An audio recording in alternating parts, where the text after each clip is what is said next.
আজ 2.5 টাকা সিঙ্গাড়া আর 10 টাকায় 12টা ফুচকা। শুনে অবাক হচ্ছ, 2.5 টাকার সিঙ্গাড়া আর 10 টাকায় 12টা ফুচকা। সেদিন প্রচুর বৃষ্টি হয়েছে আর ভালো লাগছিল না, তাই ভাইয়ের সাইকেলে করে আমরা 3 জন চলে গেলাম। এটা হলো আইরা বাইপাসে। তোমরা হয়তো আইরায় যারা এসেছো তারা হয়তো এই দোকানটাকে চেনো। এটা হলো নিরামিষ সিঙ্গাড়া। আমি যখন ক্লাস 9-এ পড়ি তখন থেকে এখানে আসি সিঙ্গাড়া খেতে।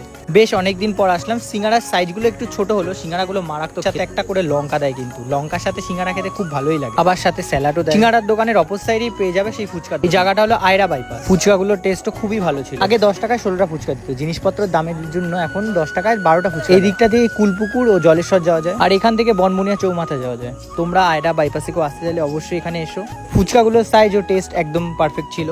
তোমাদের ওখানেও কি 2.5 টাকা সিঙ্গাড়া বা 10 টাকায় এত ফুচকা পাওয়া যায়? তাহলে কিন্তু অবশ্যই কমেন্ট করে জানি। আইরা রাস্তার পাশে একটা ক্যাফেও আছে। এই ক্যাফেটা সত্যিই খুব ভালো। আমরা কখনো ঢুকিনি, প্রথমবার ঢুকলাম, বৃষ্টি হচ্ছিল বলে। আমি অর্ডার দিচ্ছিলাম আর ওরা বসেছিল, বৃষ্টিতে ভিজে, চুল তো একদম এলোমেলো। তারপর প্রথমেই চা অর্ডার করেছিলাম, চা চলে আসলো। সত্যি চাগুলোর টেস্ট দারুণ ছিল। চায়ের সাথে সাথে মোমো অর্ডার দিয়ে দিলাম, মোমোর টেস্টটাও খুবই ভালো ছিল। বৃষ্টি কমলো, তারপর খেয়ে বাড়ি চলে আসলাম।